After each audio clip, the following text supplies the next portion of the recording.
Hi, this is David Dickens, and today we are going to do two listener questions. One from Heidi.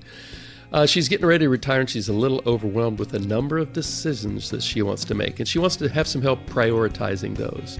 And then Bill, recently retired, just did his first Roth conversion, and he has questions about the taxability of his withdrawals in the future. So we're going to tackle those two. Hopefully something in here is top of mind for you. I'll go get Walter, and we'll get started. Hey, thanks for joining us again on Cover Your Assets KC. I'm Walter Storholt alongside, as always, David Dickens, based out of Overland Park and serving folks all throughout the Kansas City metro area and beyond. He's the president and wealth advisor of Creative One Advisors Group, and you can find us on the website at creativeoneadvisorsgroup.com. David, great to be with you this week. I'm looking forward to answering these mailbag questions in a few moments, but just catch us up on what's going on with you. How's life been the last few weeks? Oh, it's been really good. So we are recording this a couple of days after Mother's Day. So we were down in Dallas for Mother's Day, hanging out with my oldest daughter and her 5 children and husband. And we had a really, really nice time. Lots of activity, as you might imagine, with 5 kids. But it was a nice Mother's Day. I hope all of our listeners had a terrific Mother's Day as well. That's pretty neat. Yeah, it was. I had kind of a similar experience with a cousin's graduation event, and it spilled through Mother's Day weekend, and so we also had a Mother's Day celebration for all the moms who were in attendance at that event. So that was a bit more unique than we're usually able to get all the moms in one place like that. So that's kind of amazing when you can pull that together. Yeah, it was pretty fun. So all the guys were in charge of cooking, and you can tell the guys designed the menu though, because we had chicken wings. I don't know if that was the ladies' first choice, but probably not on their top 10. So the guys picked the menu though, and that's what they got, and everybody seemed to enjoy it anyway. So it was good Perfect. Stuff. Yeah. Very nice. Well, let's dive into our questions here. And as you mentioned, Heidi is up first. And here is the full question, David. Heidi says, I plan to retire this year, and I'm suddenly overwhelmed with the number of decisions that I'll need to make in the next few months. What are the most important issues that I need to focus on? Whew. How much time do we have, right, David? Oh, my gosh, that's a big question. That's a 2-hour office meeting, Heidi. So I wrote down 3 things. There are 20 things, and I don't know, obviously we don't know anything about you. We don't know how planned you are for this upcoming retirement. But here are 3 things that I get a lot from soon-to-be retirees. So hopefully 1, 2, or 3 of these are going to be helpful for you. Well, the first thing I think you really want to do is understand your retirement cash flows versus your expenses. So if you're like most of us, you've been working, drawing up every other week paycheck for the last 35, 40 years, hard to say, but a long time. And you're just used to having money show up in your checking account.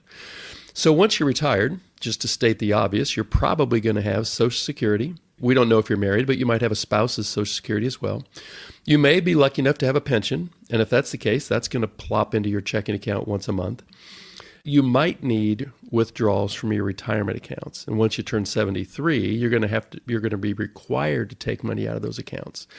So those are typically, unless you have an annuity that you bought, a couple of years ago or decades ago, that would also provide you monthly income. Those are kind of the 3 key sources of income you're going to have in retirement: Social Security, pension, and withdrawals from your retirement accounts. So you want to make sure that you know when you're going to get money, how much that is, and is it enough to cover your base living expenses? So, and if not, then we're going to talk about, in number 3, I'm going to talk about, well, what do you do if it doesn't cover your base living expenses? Number 2 is, it's really important, Heidi, that you know if you're going to run out of money before age 100. That's basically your retirement plan. If you don't have one in writing, if it doesn't include your income, your expenses, inflation, maybe some long-term care when you're in your mid-80s. And if it's not written down, then you don't have a real plan. And I would strongly encourage you to have a real retirement plan, because that's where, my experience says, that's where confidence in retirement comes from. The third thing you want to do is you want to set a budget, an expense budget, which isn't very fun. But let's just say you're not a high net worth individual. There's a chance you might run out of money by age 100. You're going to want to know, how much do you plan to spend every month, plus inflation, plus maybe your annual real estate taxes and et cetera. And then what you're going to want to do is make sure that you fund your checking account every month, or maybe twice a month if that's your thing, so that if you know how much you say you're going to spend every month, and you put roughly that amount of much money into your checking account every month, if you're coming up short every month, well, you might be overspending, and that would be really important to know early on in your retirement. If, on the other hand, you come up with extra money at the end of every month, well, it's a good time to sit down, take a look at your budget and say, what did I over budget on expenses? Or, and I have a number of clients that are like this, maybe you're kind of nervous about running out of money, so you're not spending the money that you said you were going to spend. Maybe that's on gifts for grandkids. Maybe it's on yourself. Maybe it's on a little bit of travel. But I think it's really important to understand yourself once you're not employed anymore. If you have plenty of money and you have trouble spending that money, you ought to identify that when your health is good, when your brain is good, when your knees and hips all work. Because, if you're going to travel, if you plan to travel early in retirement and you're too nervous to spend the money, well, pretty soon you're going to be in your 80s and you're not going to be able to travel, and you're not going to care about it. So, Heidi, there's a bunch of things to think about, but those are the three top of mind things that if you kind of get those settled, you're going to be way far into the important things that you need to plan for your upcoming retirement. So best of luck with that. If you need some help putting together an actual plan, give us a call, find somebody like us, and make sure that you have a good written plan in place. It's a great question, Heidi, and here is the way to get in touch with David if you do want to talk a little bit more about this. And yeah, my big takeaway from this too is good to have some urgency here. If you're planning to retire this year and you still have some big question marks about your financial plan, we need to turn up that heat a little bit when it comes to the urgency side of things. So you're doing the right thing by asking this question, but now take that next step and meet with an advisor who can walk you through some of those and more important questions that David just laid out for you. The way to get in touch directly is to go to creativeoneadvisorsgroup.com, creativeoneadvisorsgroup.com, or call 913-317-1414, 913-317-1414. We've got all that contact information in the description of today's show, so you can find it easily as well. All right, we got another question here from Bill, so let's turn the page to a little bit of a different subject from Bill's perspective. Bill says, I'm 64, recently retired, and just did my first Roth conversion from my old work 401k.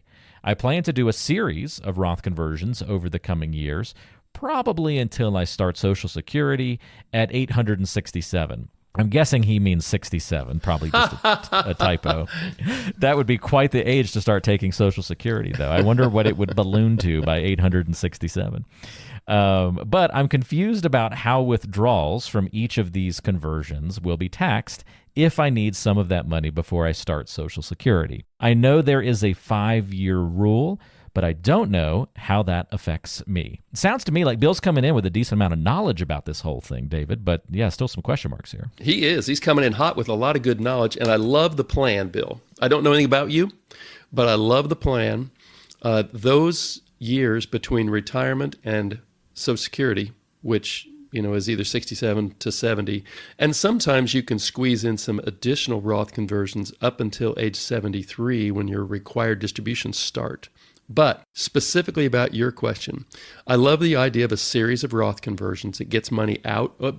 And the reason you would do that, obviously, Bill knows, but for our listeners, if you believe you're going to be in a higher tax bracket, and a lot of times in the same tax bracket that you are today, if that tax bracket is going to be higher when you turn 73, or in his case, when he starts Social Security at 67, then now is a good time to do Roth conversions. Take money out of your 401k or your IRA, pay the tax now at a lower tax bracket, and convert it into a Roth. But what Bill asks is a really good question. There is a 5-year rule, and there's a ton of confusion about that. What the 5-year rule says is you have to have that Roth IRA set up for 5 years before there are no restrictions as to the taxability of the money coming out. So everybody generically knows that a Roth IRA distributions are tax-free.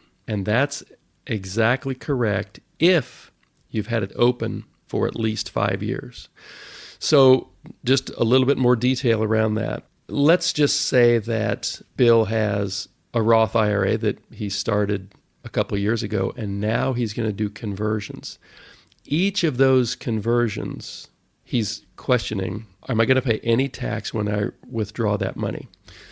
The short answer is there are 2 hurdles you have to get over to have all of the money in your Roth tax-free. One is that you have to be older than 59 and a half when you start taking the money out. And the second is that you've had to have the Roth IRA in place for 5 years. But, Bill, the money you put in, let's say you do a Roth conversion of $100,000. You can take that $100,000 out anytime you want, before or after the 5 years, and there is no tax on that.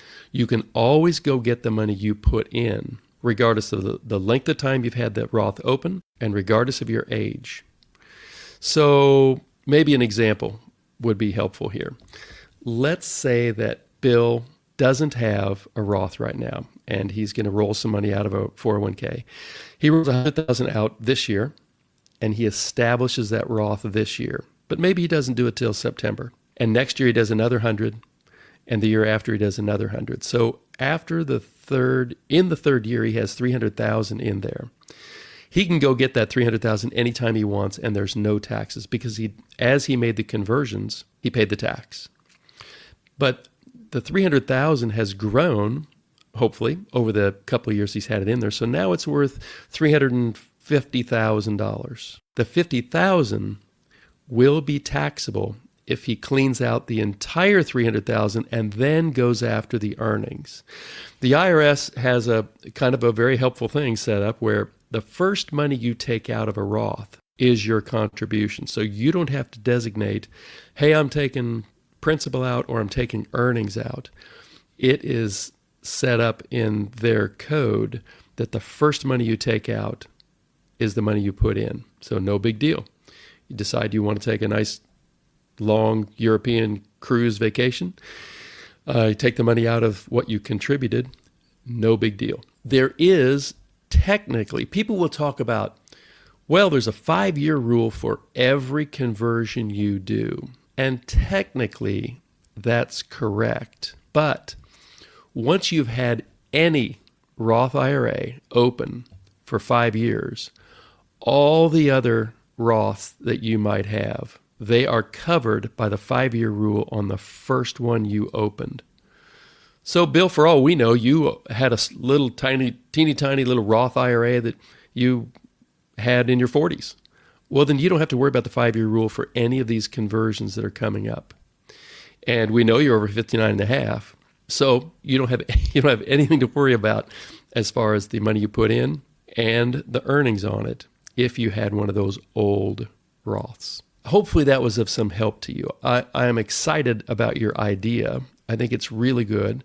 I have a number of clients that do the same thing with these series of Roth conversions. So it's a fantastic idea. Wish you well on that. If you have additional questions on it, I'd be happy to answer them. But sometimes a quick Google search will lead you down the wrong path regarding this topic. So make sure you get some good advice. Enjoy your newfound retirement. You're retiring a little bit early, so that's pretty cool.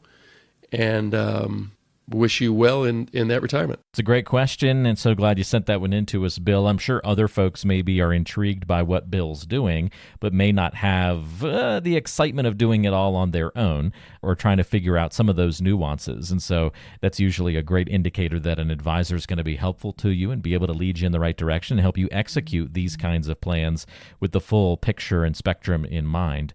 Again, the way to get in touch with David Dickens is calling 913-317-1414 or go online to creativeoneadvisorsgroup.com, and you can get in touch, schedule a review of your financial plan, and see if you'd be a good fit to work with one another in a more one-on-one basis. Check the description of our show for information on how to get in touch with David. We've got all that listed there for you to make life easy. David, before we wrap up, Bill's question brought to mind. Have you ever had anybody want to make their retirement last to 867? I mean, that would be, if you figure that out, let us know, because that would be a great plan. I'll assure you my model doesn't go out that far. we can stress test it into oblivion with that plan, but... just to circle back for one thing for Bill and our listeners, we always say this is not specific advice for you. And so here's one example. Roth conversions can be a little bit tricky, and one of them is, so Bill is not yet on Medicare, but he will be next year.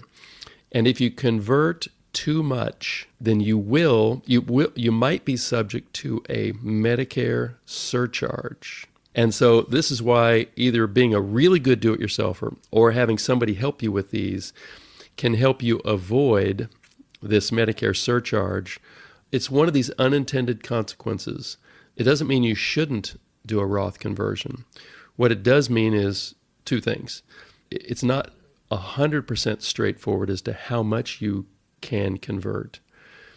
And if that Medicare surcharge is going to, it effectively raises your tax cost of doing a Roth conversion.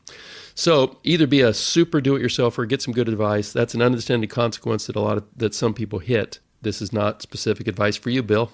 Good luck. Yeah.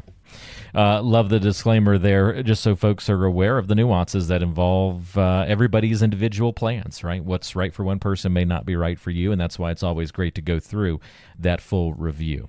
Again, contact info in the description of today's show to reach out to David and walk through the planning process and get that customized to your situation. In the meantime, David, thank you so much for covering these questions for us, and we'll be talking with you again in a few weeks. Yes, sir, we will. I'll look forward to that, Walter. Sounds great. Thanks for joining us, everybody. We'll see you next time right back here on Cover Your Assets, KC. Creative One Advisors Group has been proudly serving families in the Kansas City metropolitan area since 2003. Over the years, we've evolved to help meet the needs of our clients, becoming KC Financial Advisors in 2010. In November 2021, our advisory business was acquired by Creative One Wealth, LLC, C1W, and in January 2025, we officially adopted the name Creative One Advisors Group. Previous episodes were recorded under the branding of KC Financial Advisors, which has since been rebranded as Creative One Advisors Group. Any references to KC Financial Advisors should now be understood as referring to Creative One Advisors Group. Investment advisory services are offered through Creative One Wealth, LLC, a registered investment advisor. Creative One Advisors Group is a DBA of Creative One Wealth. Insurance services are offered through licensed insurance professionals. Investment advisory services are provided in accordance with the fiduciary duty of care and loyalty that includes putting your interest first and disclosing conflicts. Insurance services have a best interest standard, which requires recommendations to be in your best interest. Creative One Wealth is not affiliated with or endorsed by any government agency and does not provide tax, legal, or estate planning advice or services. Investing involves risk, including the potential loss of principal. No investment strategy can guarantee a profit or protect against loss. Neither asset allocation nor diversification can ensure a profit or guarantee against losses. None of the information contained herein shall constitute an offer to sell or solicit any offer to buy a security or any insurance product. Insurance product guarantees are backed by the financial strength and claims paying ability of the issuing company. The Creative One family of companies includes Creative One Wealth, LLC, a registered investment advisor, Creative One Securities, LLC, member FINRA SIPC, and a registered investment advisor, and Creative One Marketing, LLC. These companies share common ownership. Additional details regarding advisory services are available in our firm's ADV Part 2A and Form CRS.